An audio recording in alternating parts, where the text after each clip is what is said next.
What's up with it? Lucky Lefty Podcast. One more day. One more day. That's right. Yes, sir. We're brought to you by ONORA Whiskey, ONORAWhiskey.com. It is that premium American whiskey, ONORAWhiskey.com. And if you're going to drink, you have to make sure that you do it responsibly. You got to do it responsibly.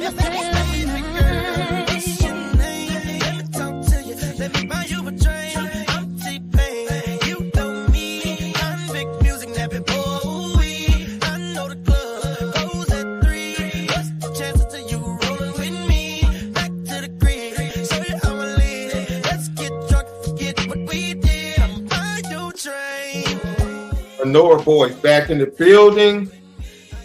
Brought to you by ONORA Whiskey. Hope everyone is having a fantastic week. I know the anxiety is building, the expectation is building amongst the fan base. Go to subscribe to us on YouTube. Hit that like button.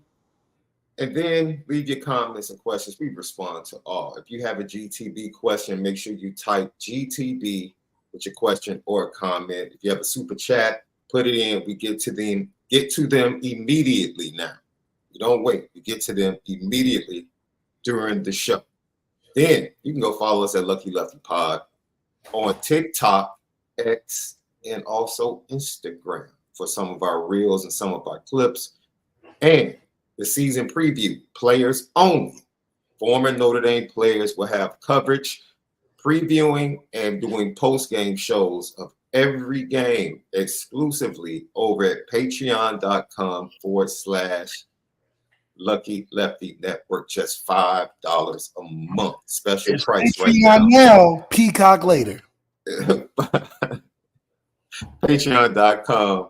Players only. You also have Lucky Legends, which is a segment where former Notre Dame players talk about big games, experiences, moments of the past. The first episode of Lucky Legends with Oscar McBride and Reggie Brooks talking about the 3 Cotton Bowl matchups with Texas A&M in 87, 92, and 93, which had great historical content, especially the one from 87 with Lou Holtz and what he said post-game, and they go on to win a national championship the following year. So Lucky Legends, players only.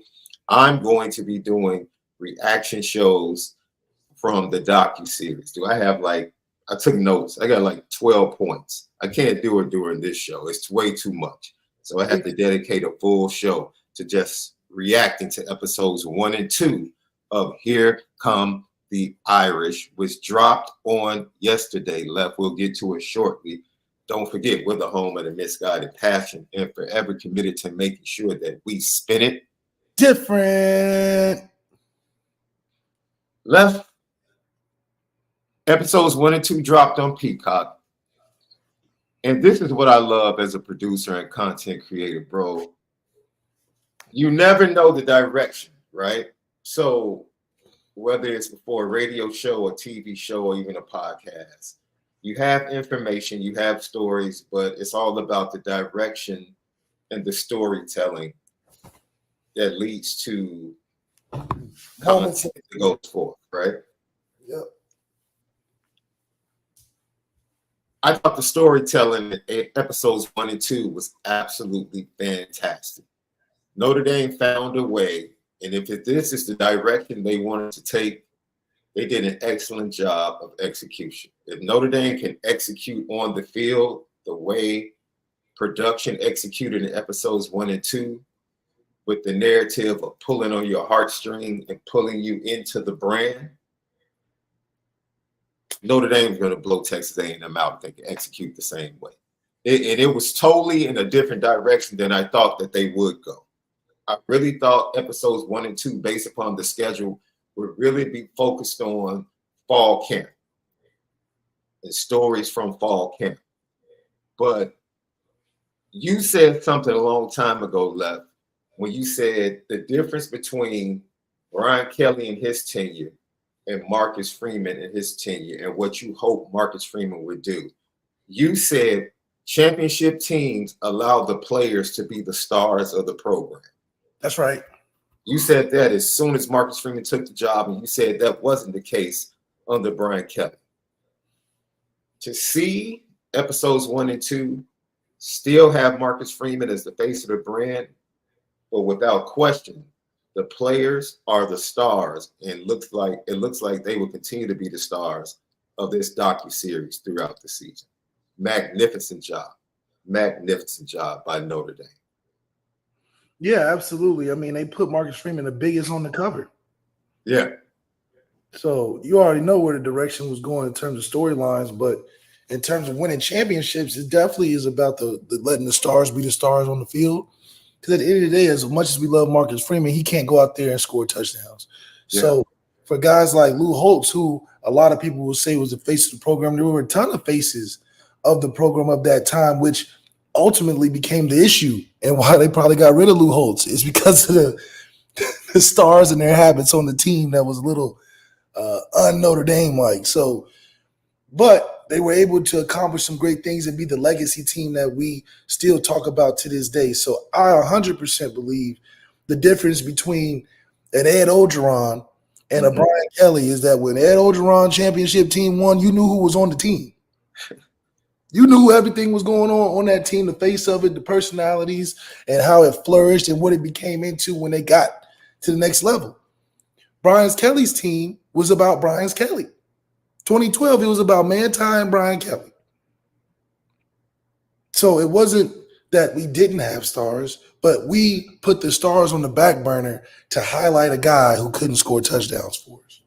So I think that was the biggest difference. Hell, you look at the team across the field that we played, the championship team, you knew who those stars were. You knew exactly who they were, and they showed up on that night in the biggest moment. So for me, I think that Marcus Freeman has enough of the right guys to show that uniqueness and star quality of the team. Not that he has to step back, but those guys need to step up and make a presence. So I'm going to start with the relationship between Lou Holtz and Marcus Freeman, which, let me tell you something, man. The 4 keys that Lou Holtz gave when he was sharing with Marcus Freeman, and Marcus Freeman pulled out his phone and said, let me write this down. Do you still win football games like that today? You still win football games like that today. And it's 2 things he said that I think are going to play a major factor in this Texas A&M game. He said, you have to be the most physical team. And he said, don't flinch. Notre Dame is going to have an opportunity in that hostile environment to prove who they are. And if they don't flinch, if Notre Dame doesn't flinch against Texas A&M, they're going to win that game. They're going to win that game if they don't flinch, because we've seen them flinch. They flinched at Clemson last year. They flinched. This year, we'll see if they can change those fortunes and come away to a big victory to start the season. But that relationship with Lou Holtz is absolutely amazing. That PJ he's flying on is sweet too, though. Oh, you already know. Oh, yeah. That PJ is sweet. Check it out. Yeah, that PJ is sweet. Also, it's really cool to see Coach Tressel, the Ohio guy. That's right. Yeah, I'm sure. Great mentor. I'm glad that he's still there because so Marcus Freeman's guy is Tressel, which is my guy. I like Tressel. But my guy on Tressel's staff was a quarterback coach in Siciliano, Anthony Siciliano. He was Terrell Pryor and Braxton quarterback coach. I had a very good relationship with him to this day.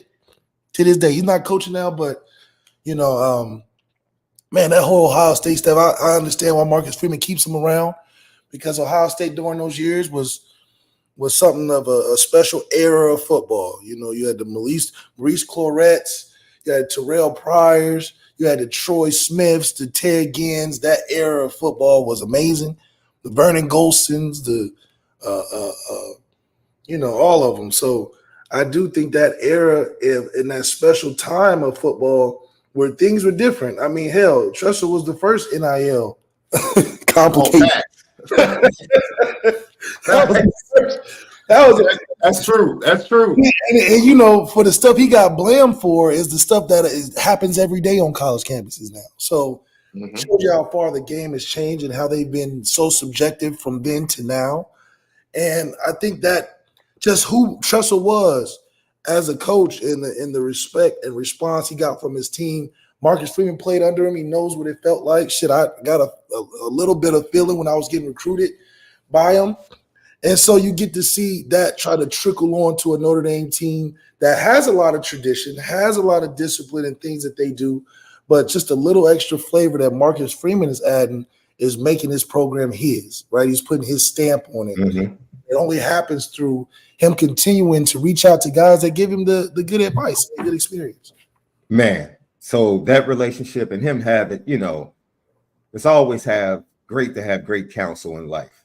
Always great. I don't care how smart you are. Surround yourself with incredibly smart and wise people is going to help push you into your success, and you all can rise together.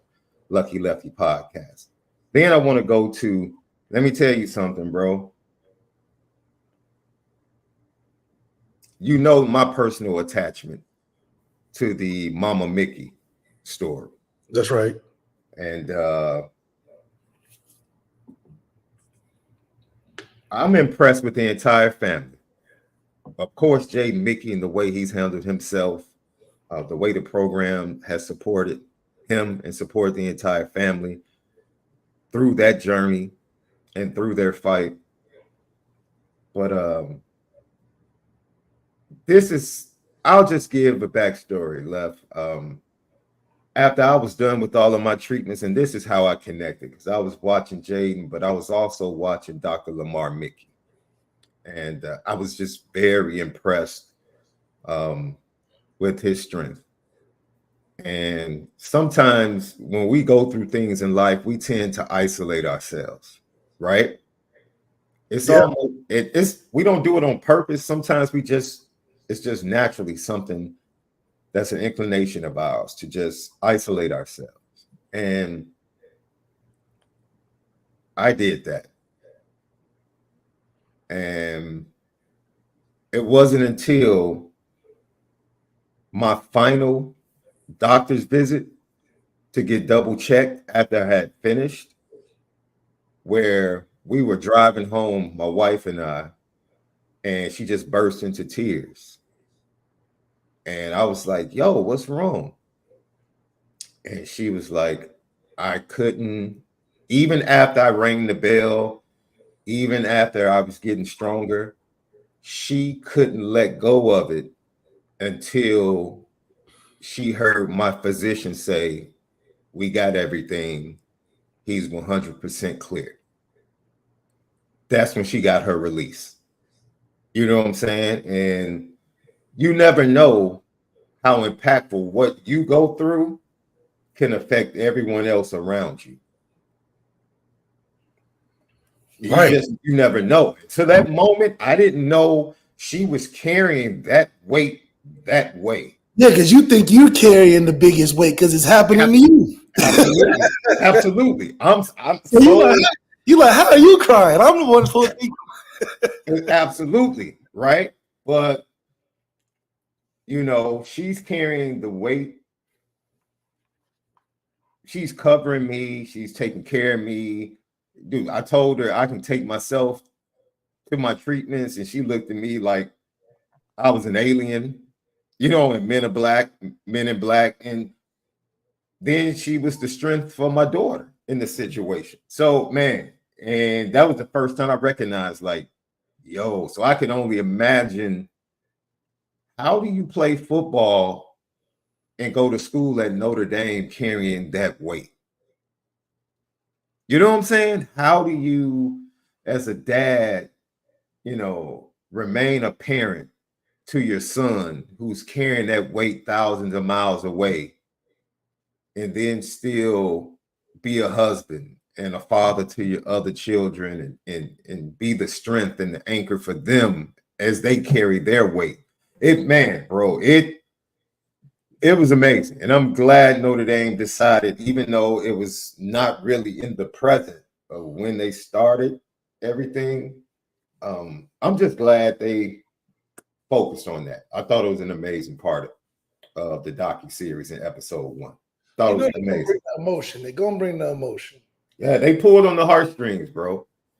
They pulled on the heartstrings. I guess they left the fall camp football to the media. Like, you guys go on your shows and write about it. We're gonna pull on the heartstrings and push the brand, which I get it. Yeah, we're not pushing necessarily the football stuff. We pushing Right. the storylines. Right. Storylines, narratives, and then we'll get to the football stuff at the end of the year going into the playoffs. I see it now. I was like, okay. I went into the production room, the pre-production room. It's like, okay, I get it.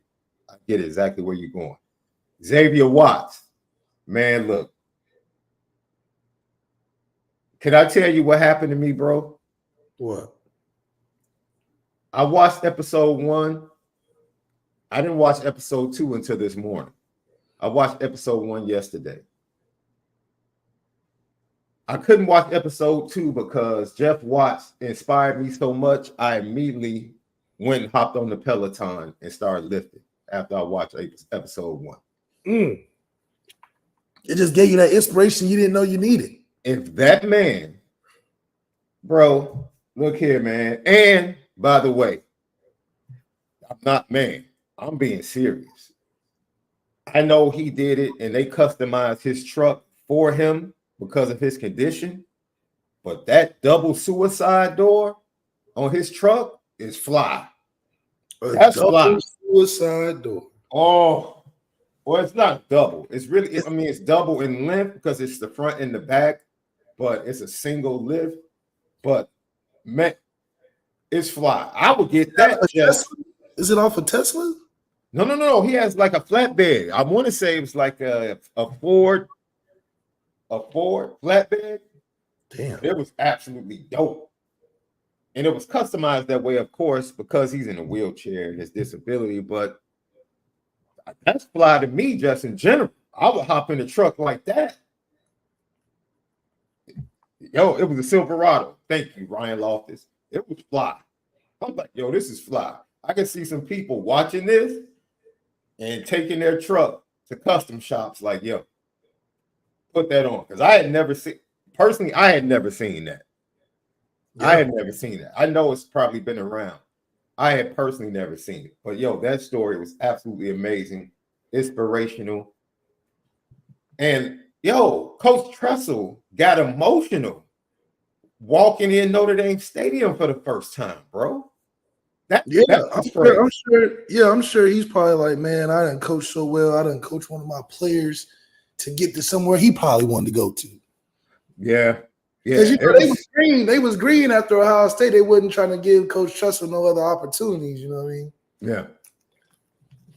So, what was your favorite moment of episode 1 or 2? My reaction, my full reaction and breakdown of episodes 1 and 2 will be up on Patreon on Saturday. Patreon.com/Lucky Lefty Network. Go subscribe today for great content of the season preview with players only. Reggie Brooks, Oscar McBride, Malik'S, ZAIRE, Jerron Jones is up over there. They did the offense, defense, Marcus Freeman, Riley Leonard, Lucky Legends with stories of the past with the 3 Cotton Bowls, 87, 92, and 93 against Texas A&M with Oscar McBride. Reggie Brooks talking about being at the 87 Bowl, watching his brother as a freshman, and he was there as a recruit, as a senior. So great stories. You can also, don't forget, audio edibles on Spotify, Apple Podcasts, over at CFB Nation each and every day. Get locked in. We spin it different. So as we close out the docuseries, I think one of the amazing parts about Notre Dame and the history and the backstory they gave with Newt Rockne and how he took this team in the middle of America and connected it to both coasts. But the one thing he did, Left, this is where Marcus Freeman has to recognize. It's great to have expectations. It's great to have depth and talent. He didn't just get on the train and take his team to Los Angeles. He didn't just get on the train and take his team to Soldier Field in Chicago. He didn't just get on the train and take his team to Yankee Stadium. As the docuseries pointed out, Newt Rockne did that, and he won. Notre Dame didn't just go to these places and say, hey, we're Notre Dame. No, they went to those places and they won. And that is what drew the attention. That is what drew the eyes. That is what made Notre Dame a national brand, because they went and they won. Marcus Freeman, the only hump or the biggest obstacle awaiting you other than a big-time win over a Tier 1 program, which you are on the precipice of. You've been right there with Ohio State twice. So you're right there at the finish line. The final kick, can you take it into another gear? But another hump or another hurdle that you must get over, and you can answer the bell on Saturday night, is that you go, you take the brand to Texas with a bunch of recruits in the stadium, and you win. You win. Because as episode 1 said, this is Notre Dame. Either they like you or you hate you. That's it. There is no in between. And Pete Bavacqua said that in episode 2 as he addressed the team as well. Notre Dame is just that brand. They love you or they hate you. Stone brands. Yes. What they call clothing brands and legacy brands. Yes. Polo will always be fresh. Polo Ralph Lauren will always be a thing. Tommy Hilfiger will always be a thing. Never go wrong. As much as they criticism they go through, that's a brand that's going to stay in the rain. Mm-hmm. Notre Dame is one of those cornerstone brands. You say McDonald's, Walmart, Notre Dame. Yeah. That's the tier that Notre Dame floats in. Mm-hmm. Yeah, man. So that was fabulous. Once again, episodes 1 and 2 available on Peacock. I'll have my full reaction and breakdown of both episodes over at patreon.com/Lucky Lefty Network. $5 a month. Go lock in for all of this incredible content we're going to give you throughout the season, featuring the Players Only podcast with former Notre Dame players in rotation all year. Oscar McBride, Reggie Brooks, Shane Walton's locked in, Derek Curry's locked in, CJ Procyse is locked in, Cam McDaniel's locked in, Jerron Jones is locked in, Devin Butler is locked in. We should ask the fans who they want to see. Yeah, that's a good question, Lef. Because we can get anybody. Like, we can get a roster, but who do y'all want to see us talk to the game? Who would you like to see in the Players Only Lounge? Previewing games and doing post-game shows on Lucky Lefty Network. Let us know. We'll get them. That's my job. I'm the producer. So now you put pressure on me, Lef. Oh, yeah. I'm sorry. Somebody said Corey Minor. Corey already said he's locked in. We talked to him last week. Yeah. Corey already said he's locked in. Hey, P-Dub, we would love to get Ev on, but dude, it's an APB out on Ev. It is. He's still on the milk cartons. It is a program-wide APB out for Everett Golden. Last time I heard, we heard he was in Chicago, right? Man, when you talk about getting off the grid, wanting to not be caught, that's one guy that, man, you know how to play hide and seek better than the rest of them. Man, so yeah, we got some great. Ooh, Joey Getherall would be a good one. He would be a great Lucky Legend story to talk about that Nebraska matchup with him and Julius Jones taking kicks back. That's a good one. Thank you, Kelly Hernandez. Thank you. That would be a great one. I'm gonna have to reach out to Joe. See, I have to reach out. Uncle Reg has everybody's phone number through the host. Yeah. That's who you go to. I need to go through Uncle Reg. I know Tony Rice is definitely up here in the Chicago area. Ooh, Theo. Theo would be a good one. I think Theo's retired now. That would be a good one. Yep. That'd be a good one. We can't get in the guys, NFL guys, during the season. I already know that. It's very hard to get. Arnaz Battle is another one who recently popped up. And Chris Zorich, we've actually got his own thing going on. Yeah. We've actually been playing phone tag with Chris Zorich or email tag back and forth. Was Chris Zorich the one that gave Marcus Freeman that crazy scenario? Talk about if you're down 7, do you go for 2 or do you kick the No, that wasn't Chris Zorich. That was Big Cat. Barstool Big Cat up here in Chicago, who's a jerk, by the way, but I've only get to it, we crossed paths many times when I was at Yeah, that's right. That's right. And we want the smoke. I'll keep those stories private. No. He was trying Marcus Freeman. I was like, wait a minute, what kind of ambush? Yeah. I'm a very spiritually inclined person, bro. I vibe off your spirit. He don't got it. Yeah, I agree with that. He didn't have a good spirit about that whole thing. It's like, well, you trying to play him or something. I didn't like how he went about that either. No, you know how it is, and where we come from, Left. We don't do the look me up and down thing. Yeah, he was trying to make it seem like he didn't know what he was talking about. Like, bro, you have no idea. Like, Marcus Freeman should have went off on his ass. Yeah, my first interaction with him was a look up and down from head to toe. I'm like, man, that's how he act. Yeah, that's how he was in the conversation. It was like, why are you in this position? Like, you don't even know what you're doing type shit. I'm like, wait a minute. Who is this guy? Man, I was like, it almost brought me out. He almost brought that old man out for real. I'm telling you, I think he tried to do say the hot takes for, he tried to get the Stephen A. hot take type of thing. Yeah. Yeah, it was every Wednesday he would come into the studio. Or sometimes he would have to call in, but when he did come into the studio on Waddle and Sylvie and I was producing, it was like, all right, man. All right, yeah. You just be like, all right, bro. I'm like, all right. When you have to be cordial, you have to force yourself to be cordial. Like, this is my job. Like, all right. Yeah, you just exactly what. All right, bro. I ain't finna pay you no attention. I'm sorry, Kelly Hernandez had a great suggestion, and then she puts in Brian Van. They put in Brian Van Gorder. No, BV. He over there coaching at I know. I know.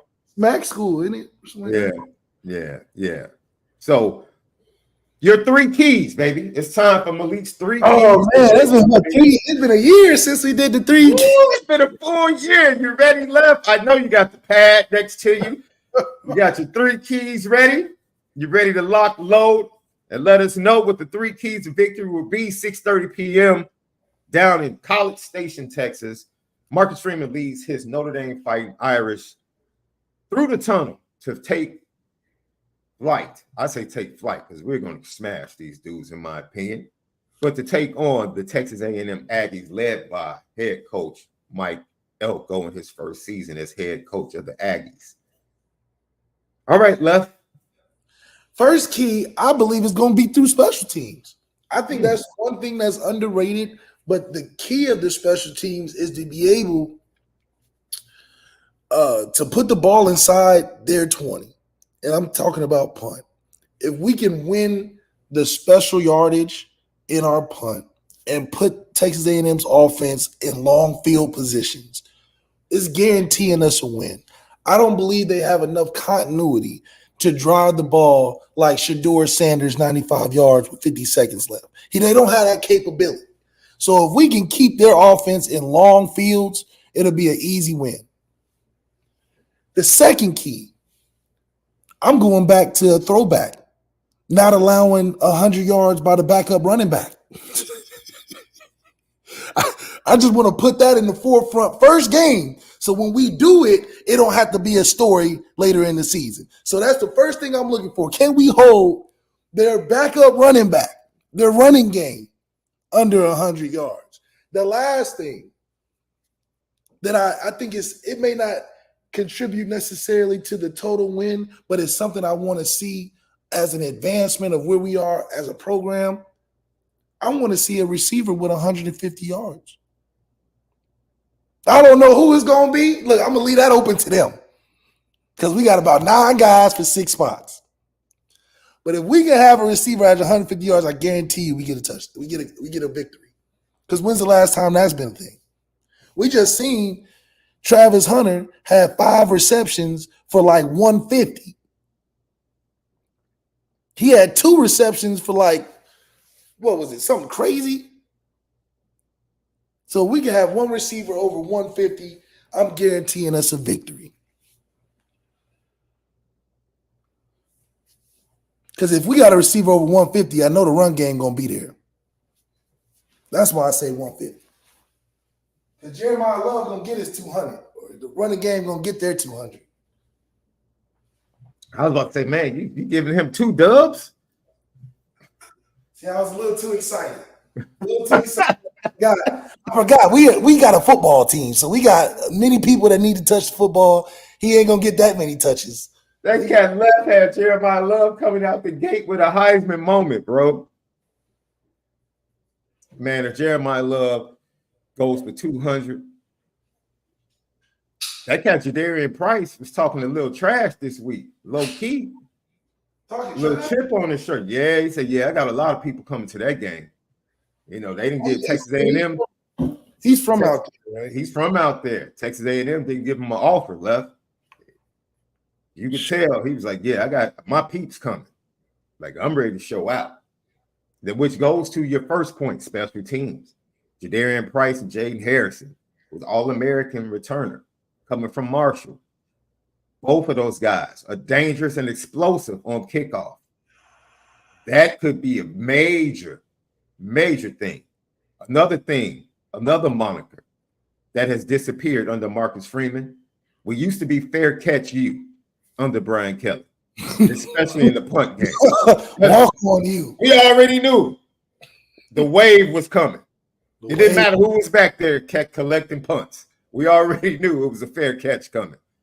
That has disappeared. Heck, Brandon Joseph had big-time plays. Chris Tyree had big-time plays, returning punts. That's disappeared. And now, Jaden Grayhouse, A.K. Smith, and some of the others that were auditioning. Man, you're right, Left. Marty Biaggi and his special teams. I told you that when he got hired. He's going to transform that unit because he's a great coach outside of just the X's and O's. He a guy that one of them coaches that want to know about how your life going. What's going on in your life? You know, he one of those investment guys, investment into relationships. So Marty Biaggi, I'll say top 3 coach on the staff. Underrated. Nobody may agree, but he's top 3 coach on the staff to me. When you have guys that are explosive, filtered throughout the offense, that's another thing. Marcus Freeman, when he was talking about the captaincy, he had 6 offensive guys. And talk about this a little bit, Left. 6 offensive guys with double-digit votes. 6 offensive guys with double-digit votes for captain. I thought that was impressive. He couldn't allow all of them because he only had 5 slots. He had to make sure defense was definitely represented. And I'm going to be petty for a moment because I want everybody. This is the one I'm putting the producers and the editors on the petty train.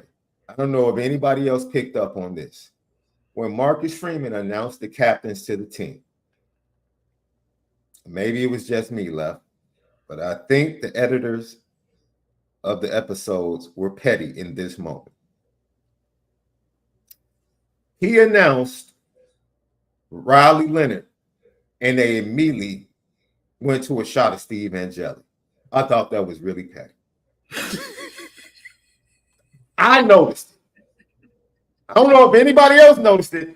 I noticed it, and I was like, that's super petty. That is super petty. And his face immediately went down. You could see almost like the disappointment on Steve Angeli's face. Like, Lord Jesus, that's so come on, man. I was like this, and it was a real quick shot, Left. It was like a 1.5 2 second shot. It was quick enough to be like, ooh, burn. It Like, was real quick, and I was like, ooh, that's petty. That's petty. That's petty. I'm like, okay. mad as hell. Oh, that was petty. It was super petty. Super petty, man. But it just goes to show, once again, we tip our cap because I don't think it's fake. I think it's a lot more genuine than what we saw from the C on Sam Hartman. I think the C on Riley Leonard is a lot more earned, a lot more genuine. Wait. A lot more genuine. Yes. I wouldn't say a lot more. No. Let me finish because I already know where you stand. I'm not hopping in the Uber with you on that today. We're not even going down that rabbit hole.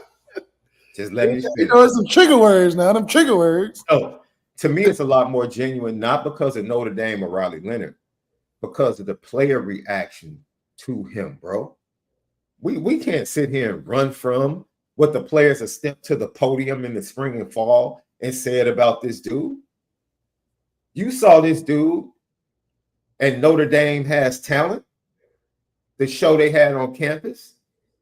You saw the reaction. Oh, by the way, Riley Leonard, you're not slick, bro. You're not slick. When they asked you to throw the ball at the end of the show, you were trying to, let old girl know you were interested. That's why you almost hit her with the football. That's a nice little slick trick. It's a nice little slick trick. She got up, she smiled, her girl was smiling. That was real smooth. I peeped your game. I peeped your game, Riley. That was smooth. I peeped your games. They gave you the ball once again, and you threw it the way you're supposed to throw. You didn't throw the ball. I peeped you, bro. Because you had probably been looking and had peeped like, oh, okay. All right, she's pretty nice. But you got her attention. I like that.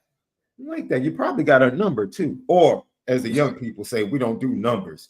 This is my Instagram right here. Hit me up on the DM. Lucky Lefty Podcast. Those are Malik's 3 keys. He talked about special teams. He talked about shutting down the run game and definitely not allowing the backup running back to get over 100 yards like you did at Clemson. Once again, don't flinch. That's a flinch. Allowing Moffa to run for 180 yards. That's a flinch. And he did it, and he's slow. He did it as a slow running back. Yes, that's a flinch. And then I forget your last point left. What was your third key? I knew it was special teams. A wide receiver over 150 yards. You said you don't care who it is. I don't care who. It can't be a tight end. Well, I do care who it is. As long as it's not a tight end, it's a receiver. Your tight end gonna get the ball. We know that. Then Brock is gonna get the tight end the football. We understand that. Yeah, but we need to get a receiver the football. That's what it is. I want to see that. Yeah, that was real smooth. That was real smooth, man. I enjoyed episode 1 and 2. Here come the Irish. My reaction to both episodes will be on Lefty Network over at Patreon, patreon.com/Lucky Lefty Network. Go subscribe today. Josh Buffo, the motivational business banker, with the GTB question: what's the most important key to victory? And what's the one thing that can't happen that will make us lose? Left? Most important key to victory is not turning the football over, especially with having all this new stuff going on with an offense coordinator, new quarterback, new center, a lot of moving pieces that are fresh. I wouldn't say new, I'll say fresh. How about that? So turn the football over, what cannot happen? And because you're in a away game, you don't want to give these 12th man any more motivation than they need already to be able to make it harder for us to communicate in the game. So that's what can't happen. The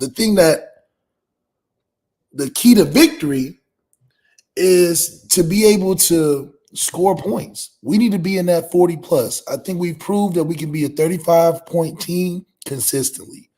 Denbrock, a couple of special pieces added, a top quarterback, quote unquote, added.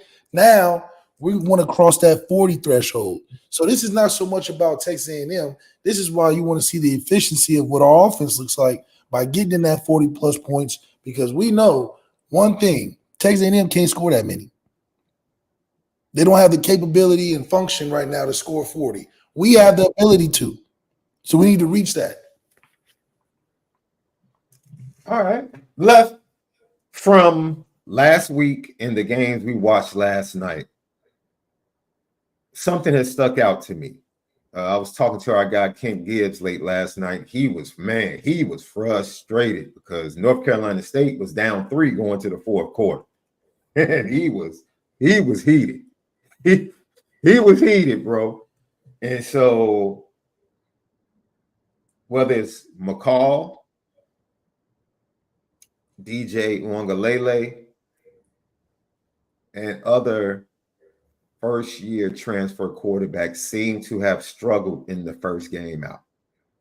Small sample size, but it goes to what you pointed out to warn Notre Dame fans, like, yo, especially missing time in the spring, it has become even more difficult as a first-time transfer quarterback in year one to just hit the road running full speed. You expect some bumps in the road early with Riley Leonard and his transition, especially going into a new system.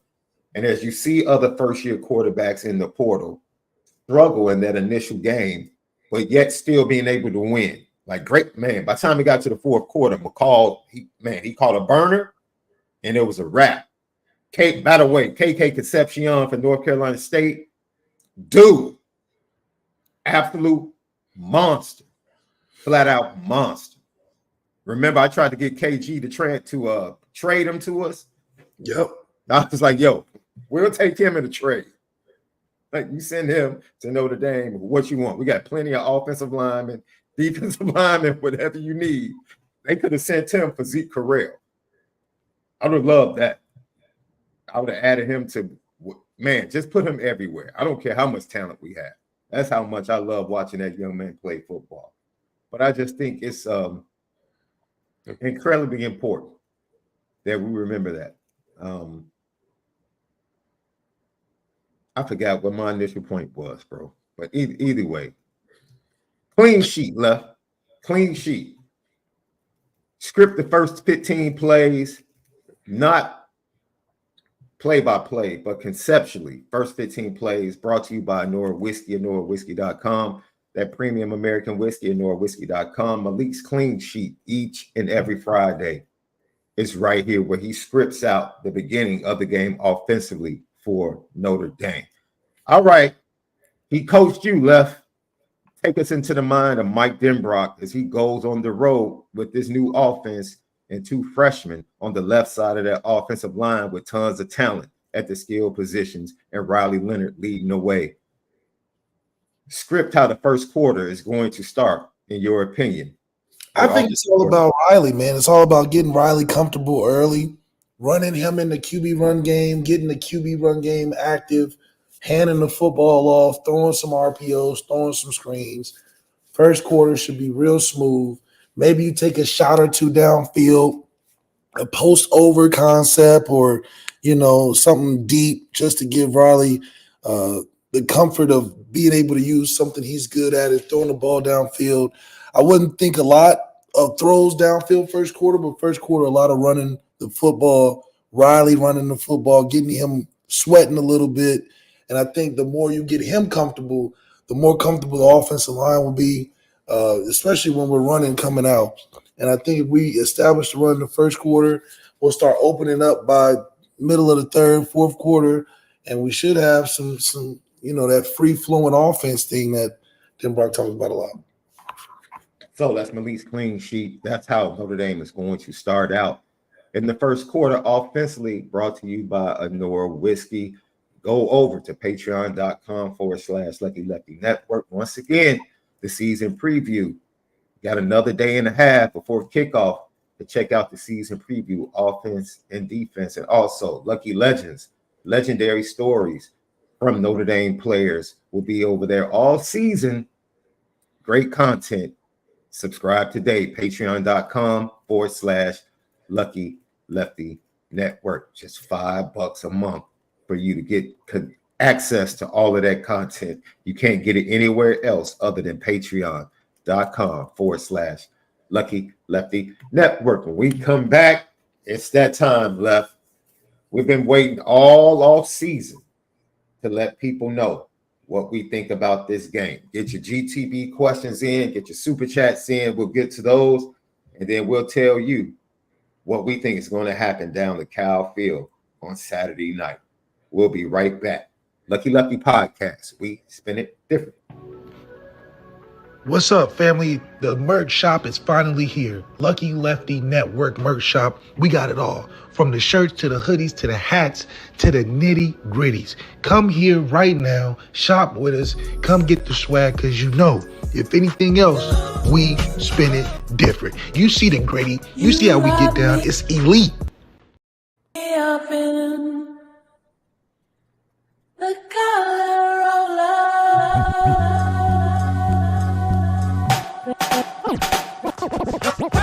There must have been an angel by my side. Lucky Lefty Podcast, back in the building. First half of the show, we talked about episodes 1 and 2 of Here Come the Irish. Malik gave his 3 keys to victory. He also gave his clean sheet, the offensive start for the Fighting Irish. As always, brought to you by ONORA Whiskey, ONORAWhiskey.com, that premium whiskey, ONORAWhiskey.com. Apple Podcast, Spotify, audio edibles each and every day, CFB Nation. Subscribe on YouTube, hit that like button, and then leave your comments and questions. We respond to all. Follow us at Lucky Lefty Pod, TikTok, X, Instagram. Home of the Misguided Passion. And we're always committed to making sure that we spin it Different. left. Football last night was amazing, bro. I love the vitriol that Deion Sanders and the Colorado Buffaloes bring. Because people are like, why are they always on TV? Because they bring eyes. That's business. I don't know. North Dakota State they look like a good team. It's a tough. What are you talking about? They're a dominant team. You know, Trey Lance had a history of great quarterbacks. Yeah, At North Dakota State. The other quarterback. I mean, they didn't look like a team that was so much worse than Colorado, is what I'm saying. No, bro. They're one of those teams from a lower division that's a championship team with a championship coach that are going to come in and they're going to battle. And they're going to make it tough. They're going to make it tough. As I said, my ceiling for Colorado this year, they don't have to face Oregon. They don't have to face USC. The division is 7 games is the ceiling. If Colorado wins, they got Arizona. They do. That's a loss. And the game before that is tough. I forgot because they showed it on TV. Is that Utah? Yeah, it's like they go through a gauntlet. It's not like they just chilling the whole. No, last year was a gauntlet. That was a gauntlet. It was a gauntlet. Yeah, because they went like Oregon, USC. No, they went USC, Oregon, Washington State. No, what Oregon State. It was like a crazy gauntlet, like 4 games in a row. I don't think they have a 4-game stretch like that on this schedule. They have back-to-back games. They're tough. 7 games. Once again, I don't think he fully recognized the true depth of despair surrounding that program when he got there. He thought it was going to be a HBCU Jackson State turnaround. Like, bruh, this is the big leagues. You're not doing that. And this program is truly in an inch from the depths of hell. That's how low they were as a program with multiple coaches previous. So even with the greatness of his son and Travis Hunter, there's only so much. What they did last year was an improvement. It was an improvement. I'm sorry. I don't care how bad they were. They improved on what they were on the field. And this year, the offensive line, they still can't run the ball. Still can't run the ball, bro. That's going to be the death of that program. Yeah. The incapability of being able to run the ball. I mean, they look pitiful running the ball. Pitiful, bro. Remember early on, the 3rd and short, 4th down. I mean, they didn't even get it. They called for a measurement. It wasn't even no need for a measurement. Like, what are we really doing? It was clearly short on the TV. You wouldn't even need to. That was an easy call. Yeah. So that game, the Minnesota North Carolina game, was absolutely amazing. Yes, because we remember people were talking crazy. Yes, Shedeur Sanders and Travis Hunter are top 10 picks. Both of them. They're both top 10 picks, in my opinion. I'll say that after they go through this gauntlet. Bro, stop. Travis Hunter is a top 10 pick. We can stop that. We can stop that. Stop. Stop. Would you have said that after the Stanford game last year? Travis Hunter. You talking? Oh, you mean when he walked on the field and they played him 100 plays both ways coming off? Wait a minute. They didn't highlight it. Whoa. They didn't highlight how many plays he played on both sides of the ball yesterday. They highlighted how many plays he played on both sides of the ball.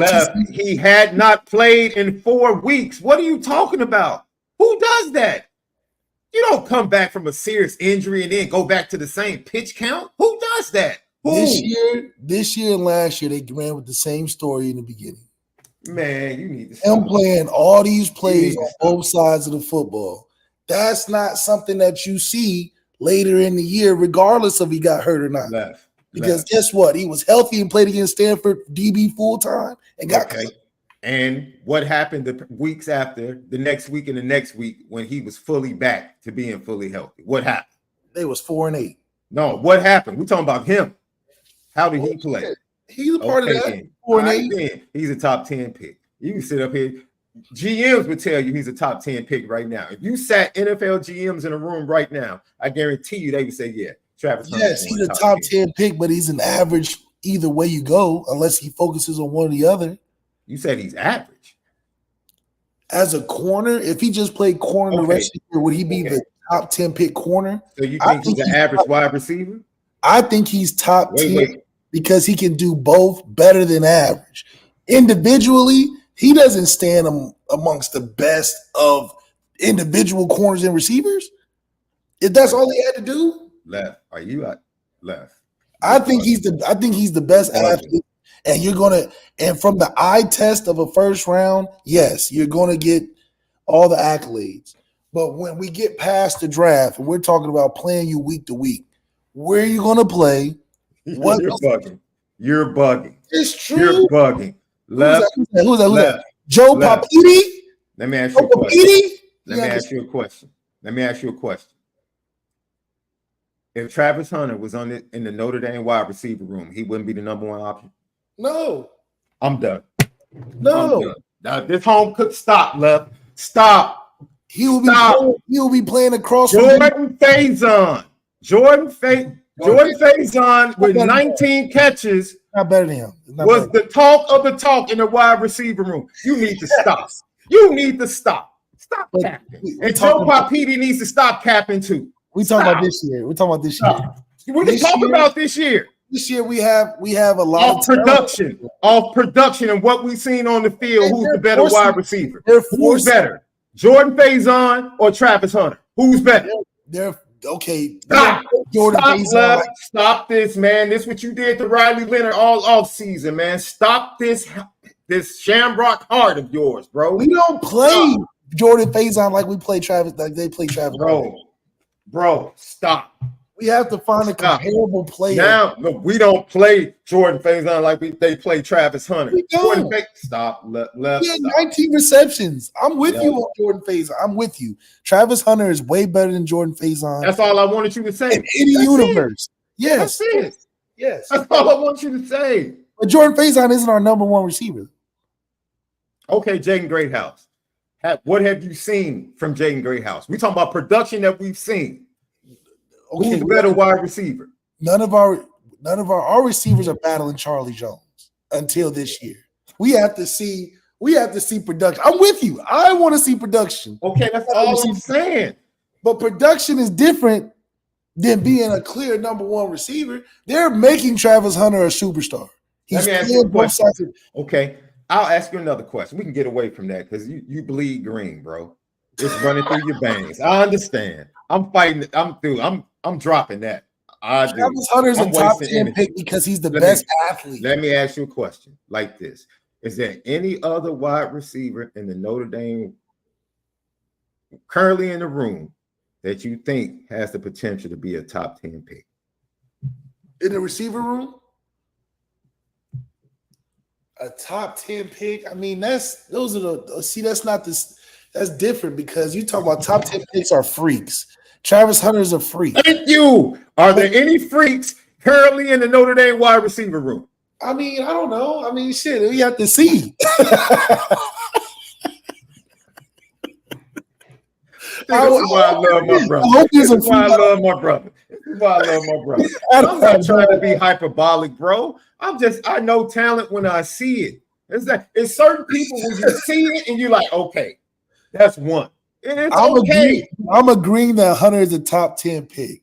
But I'm saying because he has the ability to do both at a unusual high level for what he's asked to do. But if you just take it in a vacuum as him just being a standalone receiver or standalone DB, he's not getting the same accolades. We give him the credit because of him playing both at a level that he's playing at. Left. Do you hear what you're saying? Yes, that nobody else. You're saying how in what world does this equate?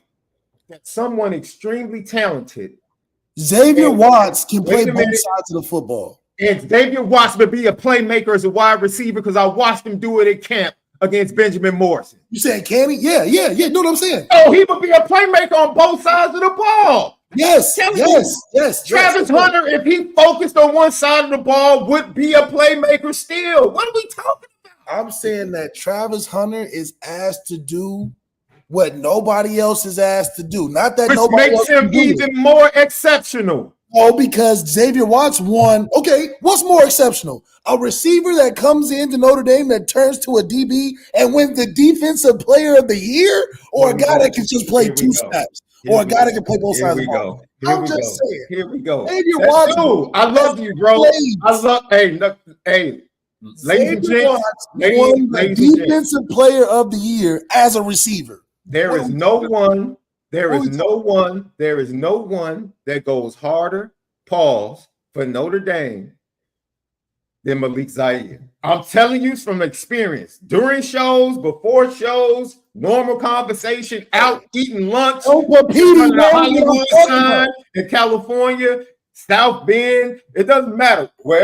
Everywhere we go together, there is no one that rides for Notre Dame more than Malik'S ZAIRE. Joe Papiti sees what I'm saying. One more time for the audience.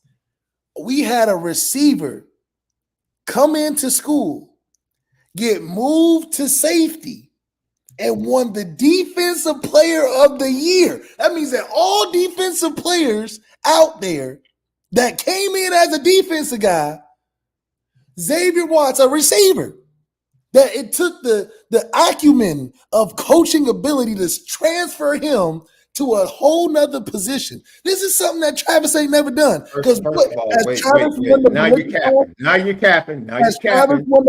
Now you're capping. Now you're becoming Aesop. Now you're becoming Aesop. You're fairy telling the story. You're fairy telling the story. First of all, let me give you the accuracy. They wanted him to switch back to wide receiver last fall camp. Okay, even better. Coaching, no. Let me give you some facts because now you're trying to fairy tell it. He chose. The coaching staff didn't choose for him to stick to the defense side of the ball. He went against the coaching staff and he chose to stay on the defensive side of the ball. Perfect. He made that decision.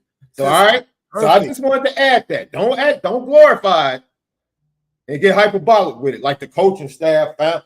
No, he went to the defensive side of the ball because they didn't have safeties. It was a weakness. We're talking about so you're talking about weakness. He wanted to get on the field and play. Keep arguing because fundamentally you're establishing my point. How? That playmakers, when playmakers focus on one side of the ball, they will be great. Thank you. Keep arguing my point. Go ahead, man. Go ahead. You're arguing my point for me. Go ahead. So it goes back to it. What side is Travis focusing on in the league? Exactly. The GMs will decide that, won't they? Xavier Watts, you just said he went against the coaches. He said, I know what's best for this team. Yeah. Because Xavier Watts can do the exact same thing Travis Hunter does. How But did Xavier we? Watts- It's amazing. It's amazing how quickly you acknowledge that you lost the argument with the Notre Dame wide receiver room. Because you stopped talking about that.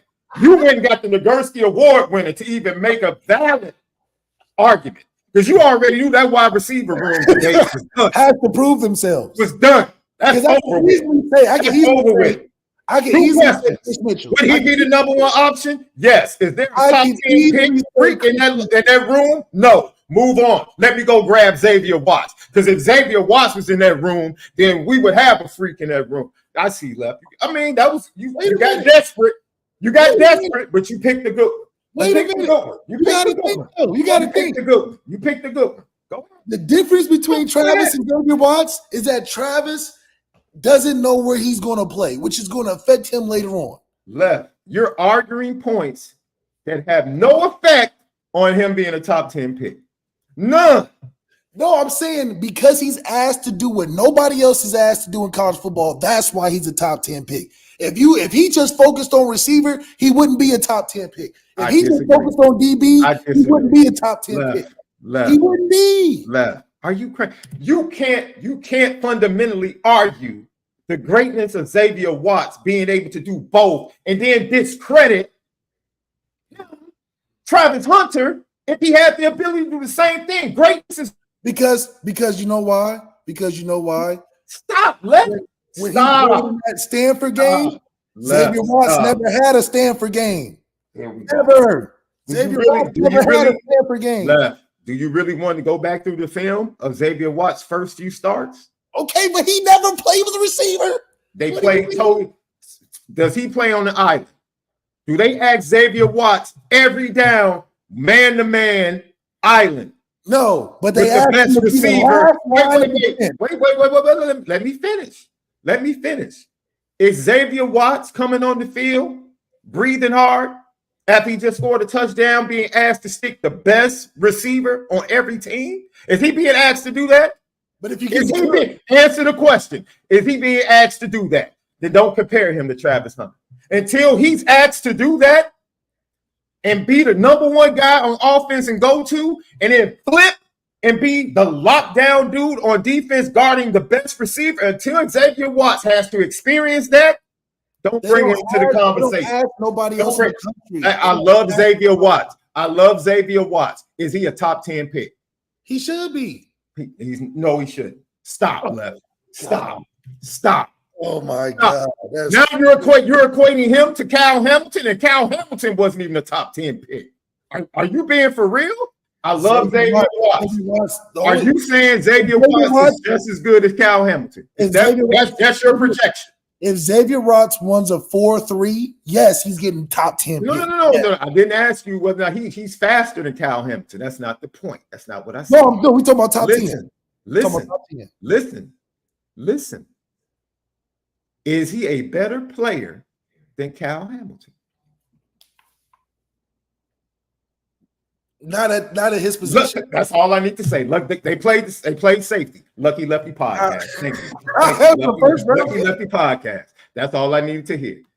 Thank you for proving my point, though. Jay Lamont, thank you for the super chat. That was a great conversation. It popped out of nowhere. But shout out to the Johnson kid with the knee injury, Brad Johnson's kid. That was really, man, I hated seeing that last night.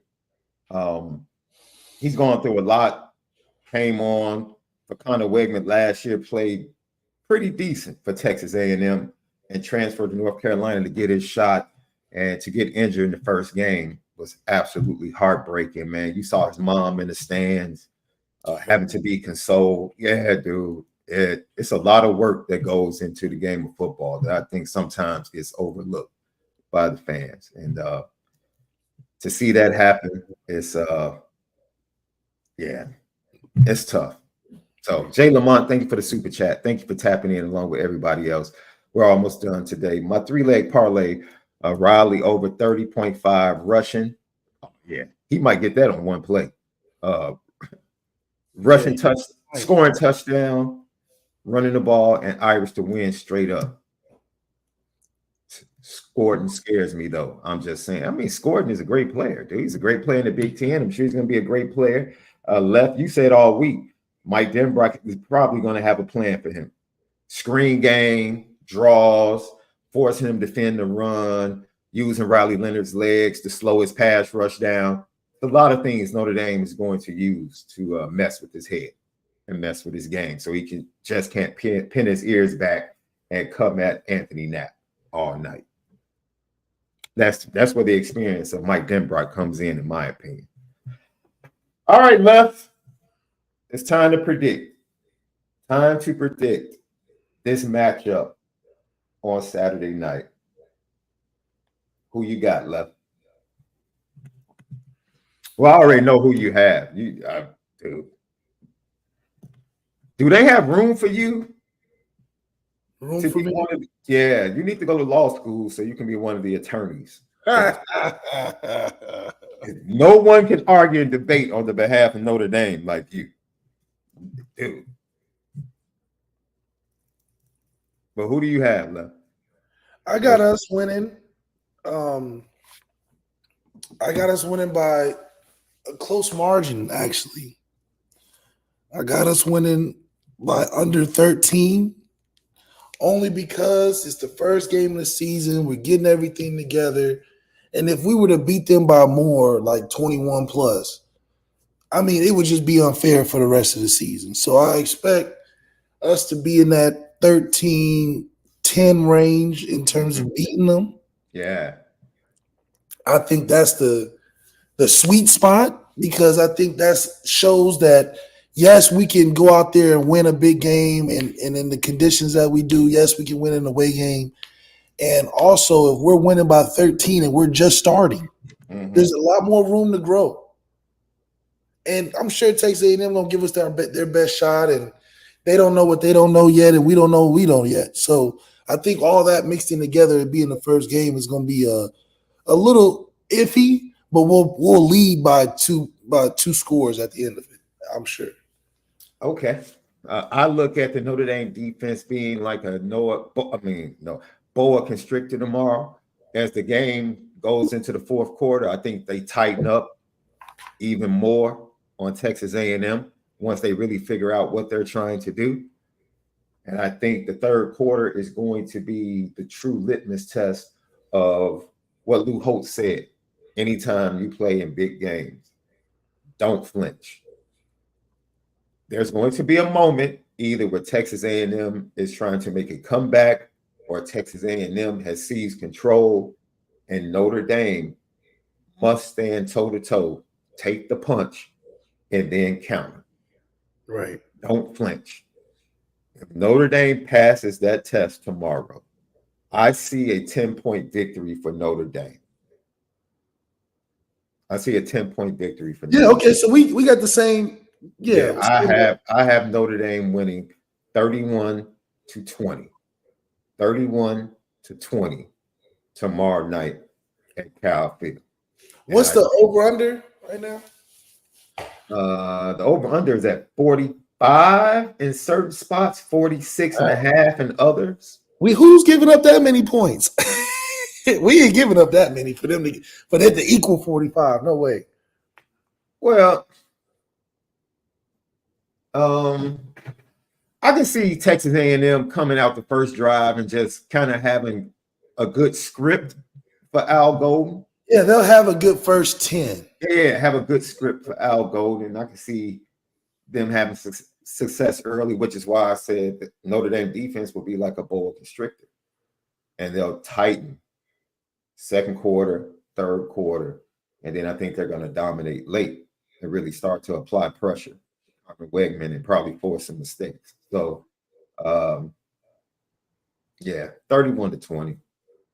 31-20.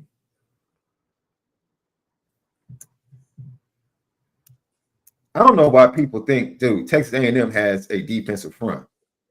Secondary is not good. Linebackers, young, they lost a great player to the NFL. Great linebacker in Cooper. So, secondary is very suspect. Matter of fact, Notre Dame's defense in total is better than Texas A&M's defense, player for player. So,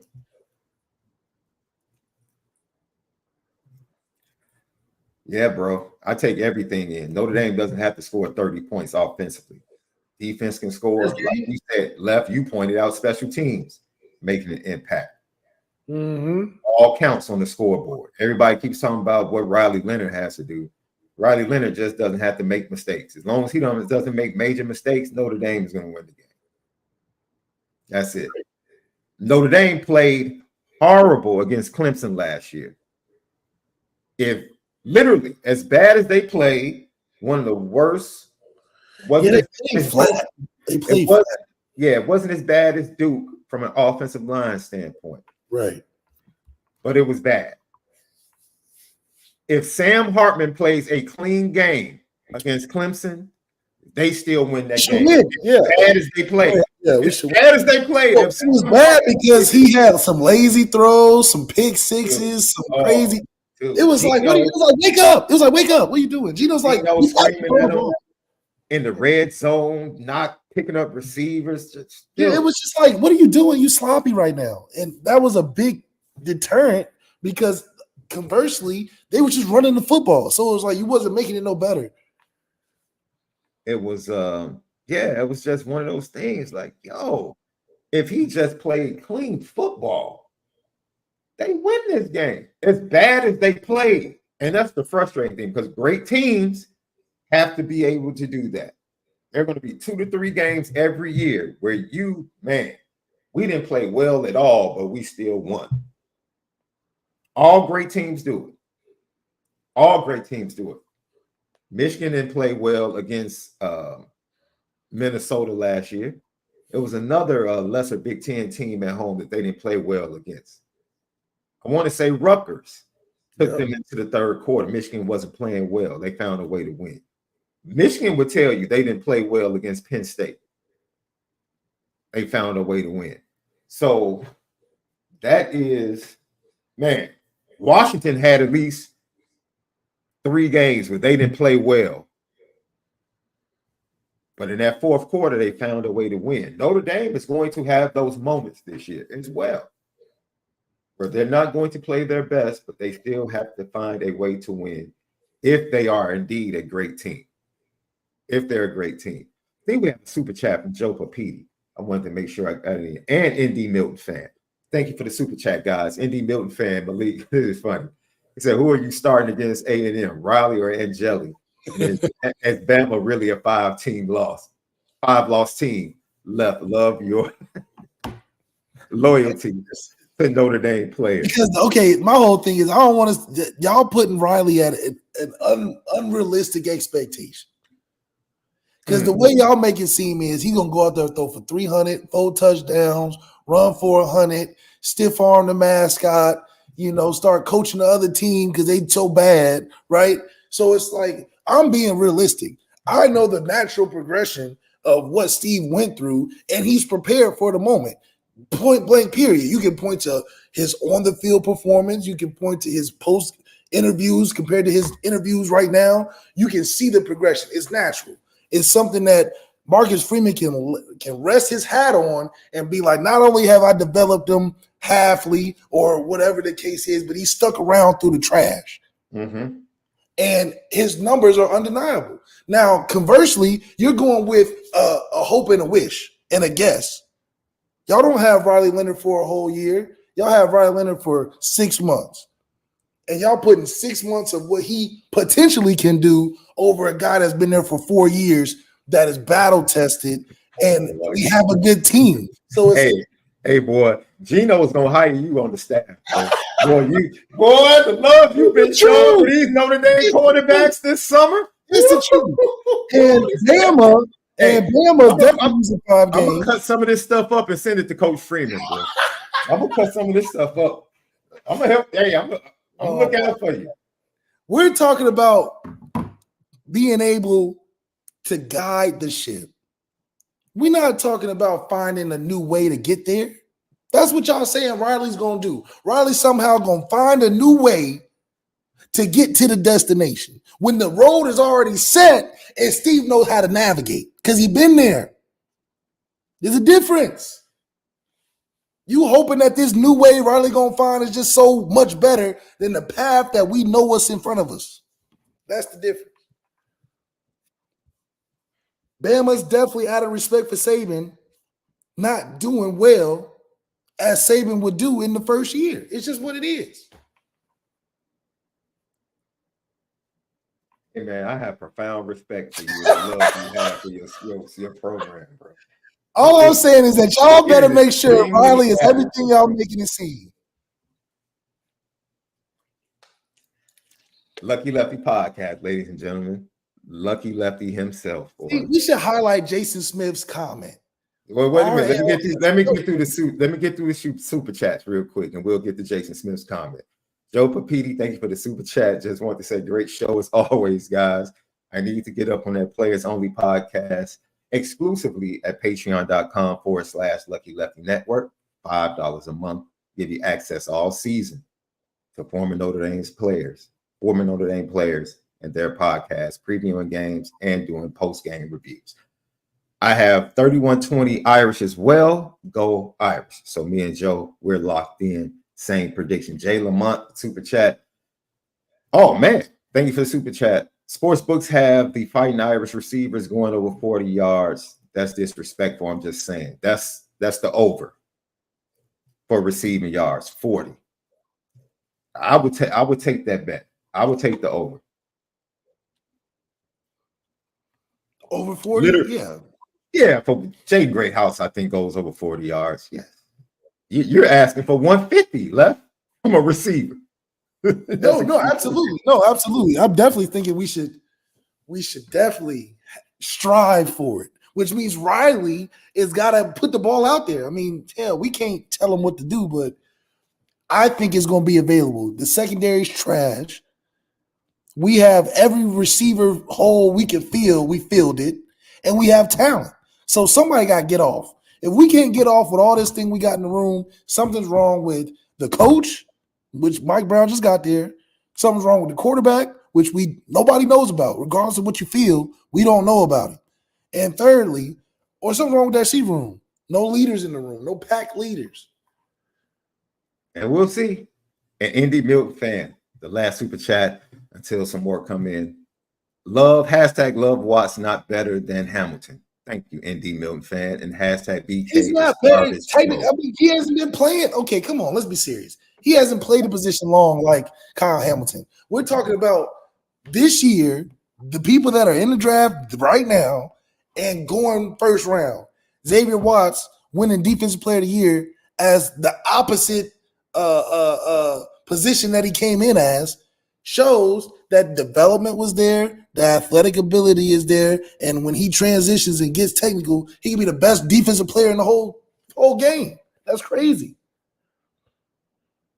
You do know he played safety in high school, right? Since you said he hasn't played the position as long as Kyle Hamilton. I mean, not literally a two-way 4-star.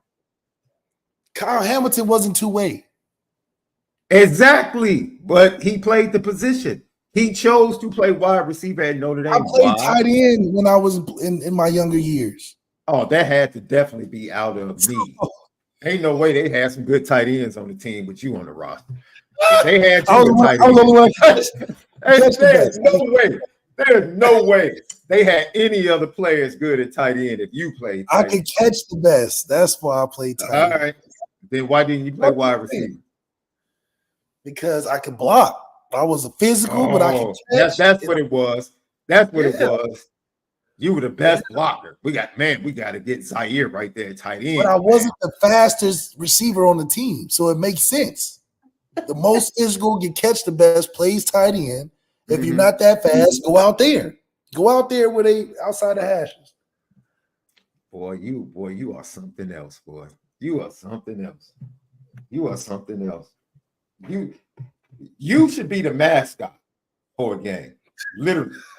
You should put the seat. You epitomize fighting Irish.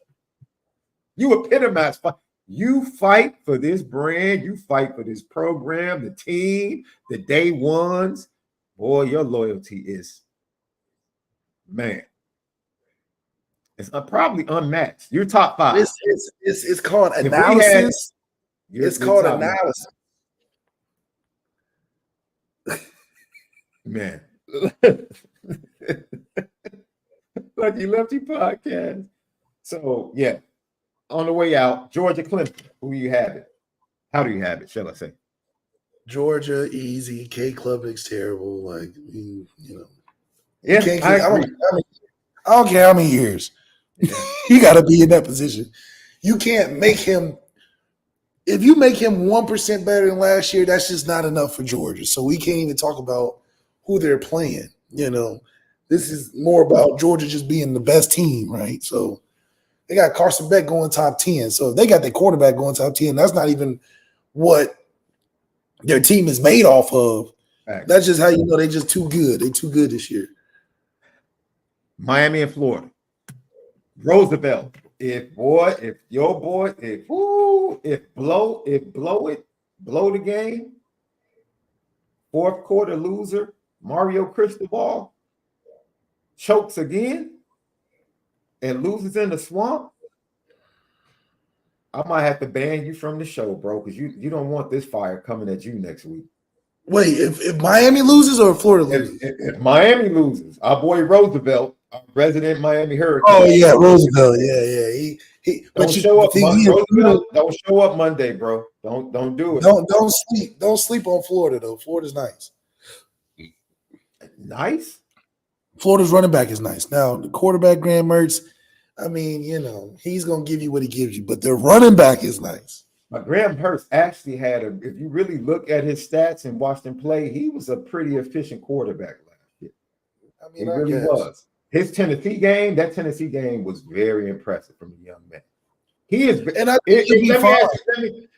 is this something when you play in a system like he did in Wisconsin, and then you come to a bigger program like Jack Cohn to Notre Dame, Graham Mertz to Florida, the benefit that you get from that, from having to play with lesser talent, and then you're surrounded by better talent, something that Riley Leonard is going to experience this year. Does that allow you to be a far more efficient quarterback? Because Graham Mertz is a better quarterback than he ever was in Wisconsin at Florida. I think Graham Mertz got older. I don't think you become good at quarterback till you turn 22. Man, you know what? If that's the set age, I feel so when you turn 22, then we can start thinking if you got better or not. But you know, under 22, it's like you're gonna go through the ebbs and flows like everybody else, unless you just like special. You know what I'm saying? But that's the difference. Shit, yeah. You know, the so frontal lobe. You had Miami winning that game because they're only I got Florida winning first game. I got Florida winning first game. You got Florida? Yeah, because they're a slight dog at home. That's like a field goal game at home in the swamp. And the swamp can swing that. So, yeah, it's a lot on the line for Mario Cristobal and that Miami team. A lot on the line. They got a lot. They got a lot. Plus, you don't know, you know, they got a whole unknown thing about Cam Ward and everything else. So it's same situation as we talked about with these first-year transfer quarterbacks struggling early in their first games. If Miami struggles early, 2 years. You need 2 years. Yeah. If Miami struggles early in this game and Cam Ward struggles early in this game, it could be a problem. It could be a problem for them down the swamp. And then the last game on the dock for us to predict LSU USC. LSU goes out to the Coliseum. Bill Moss against Nussmeier, the quarterback matchup. I think Brian Kelly's just made for games like this, you know. And USC just will never convince me they'll ever have a defense. I know one thing about Brian Kelly. He's gonna have a couple defensive guys that make plays late in the game where they you know. So I got LSU in this one. Yeah.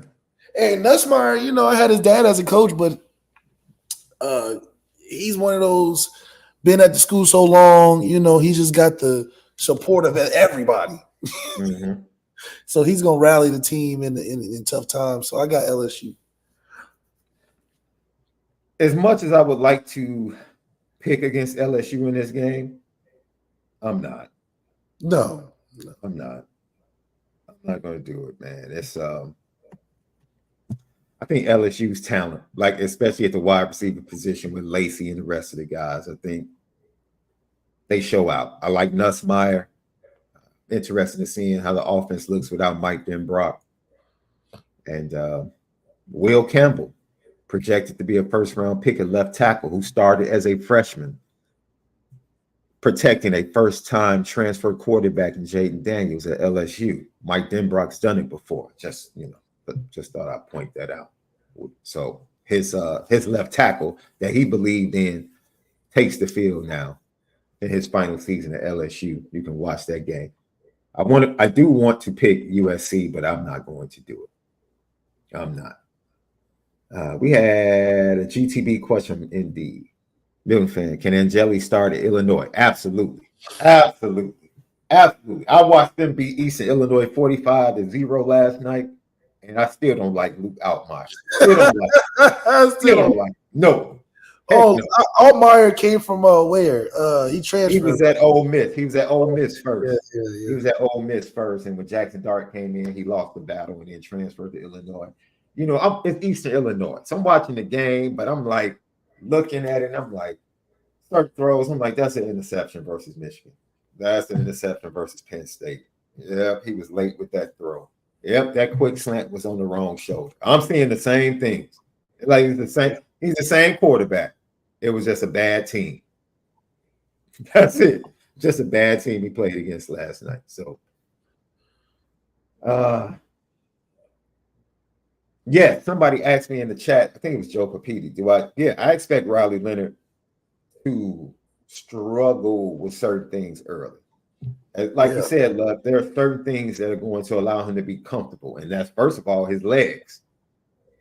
His legs and his ability to run and make plays and be part of the run package, that's going to allow him to get into the game. So will he struggle as much as Cam Ward has the same ability? His legs can kind of get him into the game and get him into the flow. So I don't know if they'll struggle as much as some of the other guys that we watch struggle as transfer quarterbacks in their first game. But I think, it's going to be a little bit of rust. There'll be a little bit of rust for Riley Leonard to walk through. So those are our predictions. Tap in with us. YouTube, subscribe, share, hit the like button, leave your comments at Lucky Lefty Pod, TikTok, X, Instagram, Apple Podcast, Spotify, CFB Nation, Audible Edibles each and every day. Go lock in over there.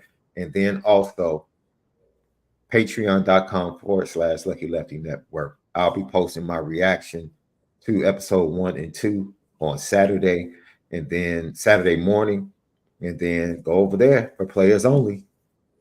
3 different shows under the Players Only podcast. Lucky Legends with great stories from former Notre Dame players. The 87, 92, and 93 Cotton Bowls of Reggie Brooks, Oscar McBride is live over there right now. The audio and video for the season preview of the offense is live. The audio for the defense is live. And then the video will be dropping later on this evening for the defense. Enjoy all the great content we're going to bring you all season long right here, Lucky Lefty Podcast. For my boy Left, who is Left, are you doing anything special? Are you just going to be on X tomorrow during the game, talking and chatting it up with fans? Well, I thought we were doing is it a post game or is it during the game we're doing it? Well, at noon tomorrow, I'll be at Gately Stadium watching Chris Burgess and Mikael Blade play. That's right. And getting footage from them, interviews with them. And then I'm going to go watch a couple other guys after that before coming home to watch Notre Dame. So it depends on the time.